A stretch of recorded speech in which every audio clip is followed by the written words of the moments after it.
2024년 여름훈련 그리스도를 체험하고 누리고 표현함 메시지 2번에 왔습니다.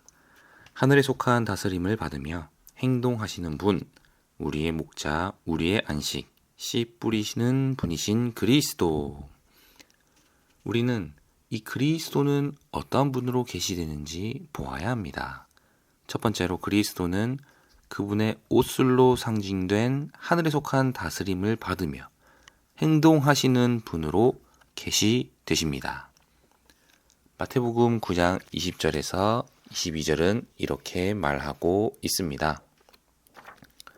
보아라, 12년 동안 출혈로 고통받아 온 한 여인이 뒤에서 다가가서 예수님의 옷술을 만졌는데, 이것은 그 여인이 내가 그분의 겉옷만 만져도 나을 것이다 라고 생각하였기 때문이다. 예수님께서 그 여인을 돌아보시고 여인이여 안심하십시오. 그대의 믿음이 그대를 낫게 하였습니다 라고 하시자 그 여인이 그 시각에 나았다 라고 말합니다. 주님의 옷술을 만지는 것은 하나님의 체현이신 주님 자신의 인성을 접촉하는 것이었습니다. 이러한 접촉으로 그분의 신성한 능력이 그분의 온전한 인성을 통해 그분을 접촉한 그 여인 안으로 옮겨 부어져 그 여인은 낫게 되었습니다. 오늘날 우리도 이러한 여인처럼 이러한 주님을 접촉함으로 낫는 실제가 있어야 하는 것입니다. 그리스도의 겉옷으로 이 예표된 것은 그리스도의 의로운 행위를 상징하는 것입니다. 옷술은 하늘에 속한 다스림을 상징합니다. 민수기 15장 38절에서 40절을 볼 때 이스라엘 자손에게 전하여라. 그들에게 말하여 대대로 그들의 의복 끝자락에 술을 만들고 그 의복 끝자락에 술에 청색 끈을 달게 하여라. 이 술은 너희를 위한 것으로서 너희가 이것을 볼 때마다 여호와의 모든 계명을 기억하여 준행하게 하고 너희의 하나님에게 거룩한 사람이 되어야 한다 라고 말합니다. 청색은 하늘에 속하는 것을 의미하며 끈은 제한을 받는 것을 의미합니다. 따라서 청색 끈은 하나님의 자녀들로서 우리의 행동과 행위가 아름다워야 하며 하늘에 속한 통치와 제한과 규율에 다스림받고 통치받고 제한받아야 한다는 것을 의미합니다. 겉옷은 인간 행위의 미덕을 상징합니다. 주님의 겉옷은 인성 안에서의 그분의 온전한 행동, 곧 그분의 인간 미덕의 온전함을 상징합니다. 하늘에 속한 다스림을 받는 그리스도의 행위에서 나온 미덕이 병을 고치는 능력이 되는 것입니다. 주님의 겉옷을 만지는 것은 사실상 하나님의 체현이신 주님의 인성을 접촉하는 것입니다. 그리고 두 번째로 마태복음 9장 36절과 이사야 40장 11절, 53장 6절, 에스겔서 34장 1절에서 5절, 11절에서 15절을 볼 때 주 예수님은 우리의 목자이시고 우리는 그분의 양들임을 볼 수 있습니다. 특별히 시편 23편을 볼 때 그리스도께서 5단계로 우리를 목양하심을 말해줍니다. 첫째 단계는 풀밭과 쉴만한 물가와 관련됩니다. 풀밭과 쉴만한 물가는 우리의 영양 공급을 위한 것이며 보살핌과 누림을 포함합니다. 둘째 단계는 의의 길들의 단계입니다.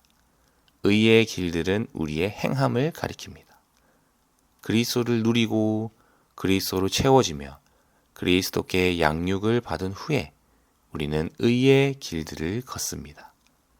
셋째 단계에서의 그리스도의 목양하심은 우리가 죽음의 그늘진 골짜기를 지나가도록 인도합니다.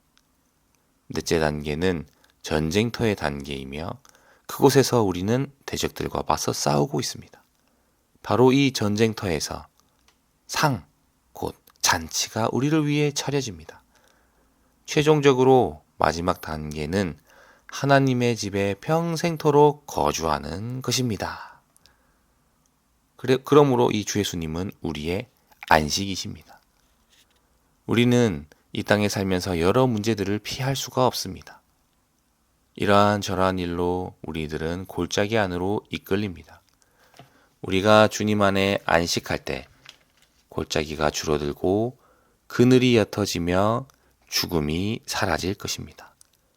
우리는 우리가 골짜기 안에 있다는 것에 대해 말하지 말아야 합니다. 그분께서 우리와 함께 계시기 때문에 우리는 해악을 두려워하지 않습니다.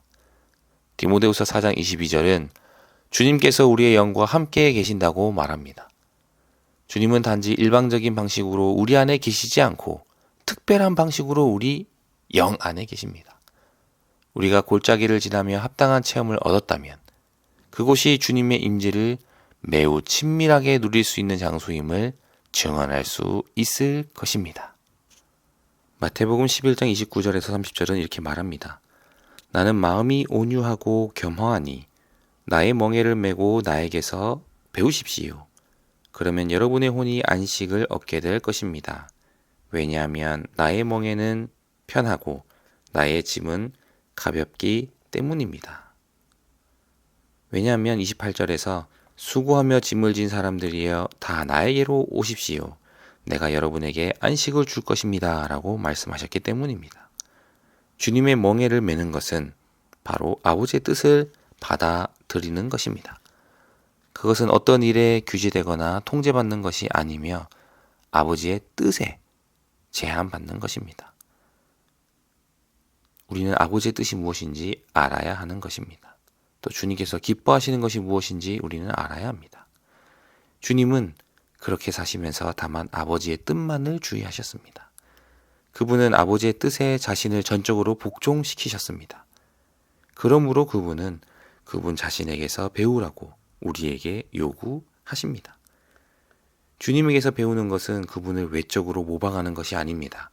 주님의 멍에 곧 아버지의 뜻을 취함으로써 우리의 영 안에서 주님을 복사하는 것입니다.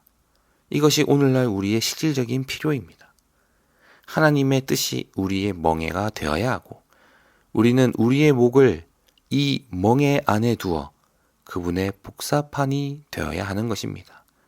우리의 의지가 너무나 강해서 이 주님 앞에 기꺼이 자신을 열고 나아갈 수 없음을 우리는 시인해야 하는 것입니다.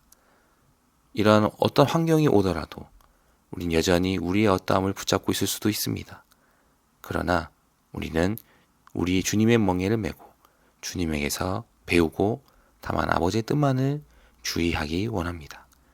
주님의 멍에를 메고 그분께 배움으로써 우리가 얻는 안식은 우리의 혼을 위한 것입니다. 그것은 본질적으로 다만 외적인 것이 아니라 내적인 안식입니다. 주님의 멍에는 아버지의 뜻이고 그분의 짐은 아버지의 뜻을 수행하는 일입니다. 이 멍에는 결코 무겁지 않습니다. 그리고 씨 뿌리는 이는 놀라운 인격이신 주 예수님이시며 뿌려진 씨 또한 삼일 하나님의 체현이신 주님 자신입니다. 씨 뿌리는 이와 거두는 이는 주 예수님이시고 뿌려진 씨는 삼일 하나님의 체현이신 주님 자신입니다. 우리는 마태복음 13장에 있는 씨 뿌리는 사람이신 그리스도에 대한 이상을 보아야 합니다.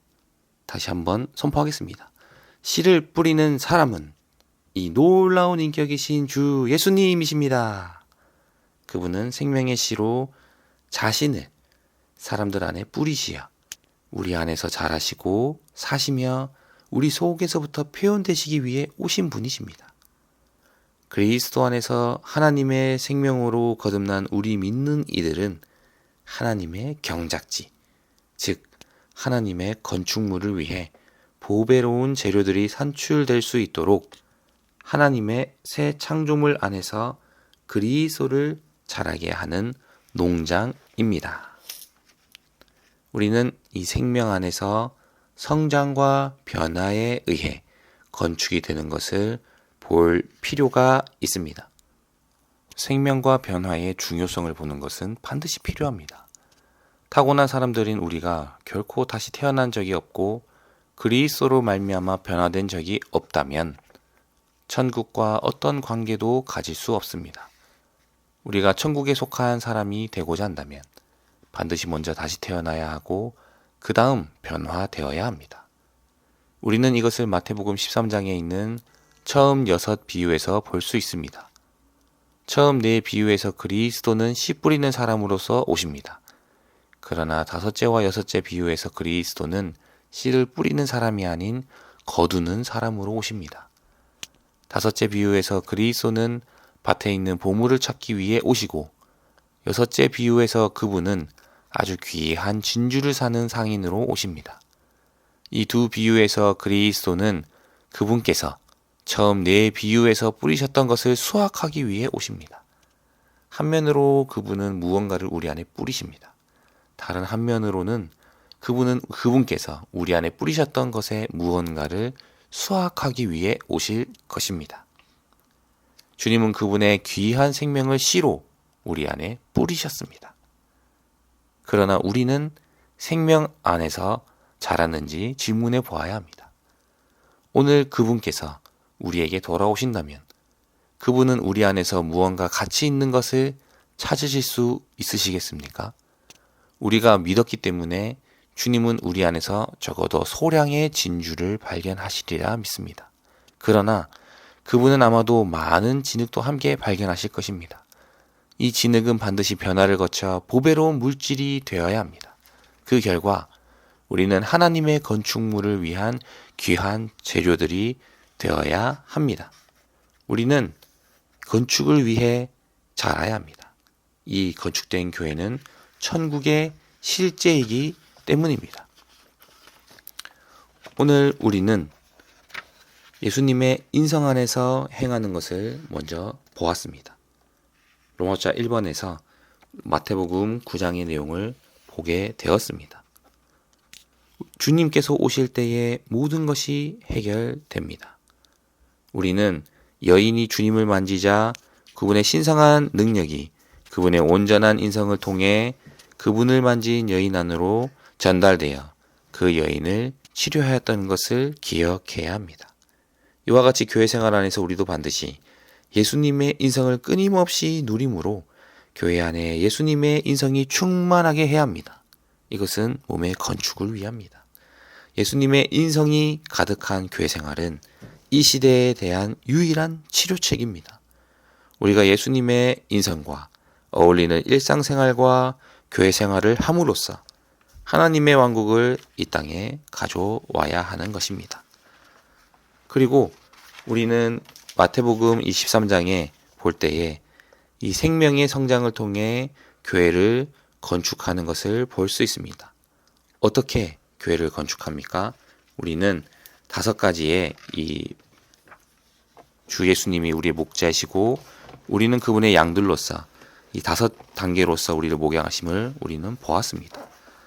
첫 단계에서 그분은 푸른 풀밭이시고 쉴만한 물가로 우리를 인도하시는 이 첫 단계를 보았습니다. 푸른 풀밭이신 그리스도, 쉴만한 물이신 그 영을 누리는 첫 단계, 여전히 우리를 목양하심에 감사합니다. 둘째 단계에서는 의의 길들에서 소생되고 변화되는 이 둘째 단계에서 우리를 목양하시고, 세 번째로 그분은 죽음의 그늘진 골짜기를 지나면서 공기 같은 영이신 부활하신 그리스도의 임재를 체험하는 셋째 단계에서 우리를 목양하시며, 그분은 부활하신 그리스도를 더 깊고 더 높게 누리는 넷째 단계에서 우리를 목양하십니다. 그리고 마지막 5째 단계에서 그분은 여호와의 집에서 신성한 선과 자애를 일생 동안 누림으로 우리를 목양하십니다. 여기에서의 선은 그리스도의 은혜를 가리키고 자애는 아버지의 사랑을 가리키며 따른다는 것은 그 영의 교통을 암시합니다. 고린도후서 13장 14절 볼 때 이처럼 아들의 은혜와 아버지의 사랑과 그 영의 교통이 우리와 함께합니다. 그러므로 우리는 시편 27편 4절에서 8절의 말씀처럼 우리는 평생토록 아버지의 집에 거주하기를 추구해야 합니다. 그러므로 생명의 성장을 통해 교회를 건축해야 하는 것입니다. 생명이 자라는 것은 바로 그리스도께서 증가하시는 것입니다. 마지막 로마자 4번에서 우리는 씨 뿌리는 이는 놀라운 인격이신 주 예수님이시며 뿌려진 씨 또한 삼일 하나님의 체현이신 주님 자신이심을 우리는 보았습니다. 성경에 따르면 성장과 건축은 동일합니다. 성장은 건축과 동일합니다. 건축은 우리 안에 있는 생명의 신성한 씨가 자랄 때 일어나는 것입니다. 에베소서 3장 17절이 계시하는 것은 삼일 하나님께서 우리 안에 오셔서 그분 자신을 요소로 하고 또한 우리에게서 나온 무언가를 재료로 하여 건축의 일을 하신다는 것입니다. 이것은 마태복음 13장에 있는 씨 뿌리는 이의 비유로 설명됩니다. 주님은 생명의 씨이신 그분 자신을 토양인 사람들의 마음에 뿌리심으로 그들 안에서 자라시고 사시며 그들 안에서 표현되신다라고 말하고 있습니다. 에베소서 3장 16절은 이렇게 말합니다. 아버지께서 그분의 영광의 풍성을 따라 그분의 영을 통하여 능력으로 여러분의 속사람을 이르도록 강하게 해주시고 믿음을 통하여 그리스도께서 여러분의 마음에 거처를 정하시게 하시며 여러분이 사랑 안에서 뿌리를 내리고 털을 잡아서 라고 말하고 있습니다. 우리가 생명 안에서 자라는 정도는 신성한 씨에 달린 것이 아니라 우리가 이 씨의 자양분을 얼마나 많이 제공하느냐에 달려 있습니다. 우리가 자양분을 더 많이 공급할수록 씨는 더 빨리 자라고 더 번성하게 될 것입니다. 우리가 주님의 목양하는 이 다섯 단계 안으로 더 많이 들어가면 들어갈수록 우리는 더 많은 자양분을 제공할 것입니다. 우리가 우리의 타고난 사람인 우리의 혼 안에 머문다면 신성한 씨의 성장을 위한 자양분이 전혀 없을 것입니다. 하지만 우리가 속사람에 이르도록 강하게 되고 우리의 영의 주의를 기울이고 우리의 영을 훈련한다면 자양분이 공급될 것이고 그리스도께서 우리의 마음에 거처를 정하실 것입니다. 이를 위해서 우리는 주님께 전적으로 열려 있어야 하고 그분과 협력하여 우리의 마음을 철저히 처리해야 합니다. 이럴 때 생명의 씨이신 주님께서 우리 안에서 자라시어 우리의 완전한 누림이 되십니다. 한면으로 하나님께서 그분 요소이신 그분 자신으로 우리를 강하게 하시고 또 한면으로는 우리가 자양분을 제공합니다. 이 두 가지를 통해 하나님은 그리스도 안에서 우리의 전 존재 안에 그분의 내재적인 건축의 일, 곧 그분의 거처를 건축하는 일을 수행하십니다. 주님을 찬양합니다.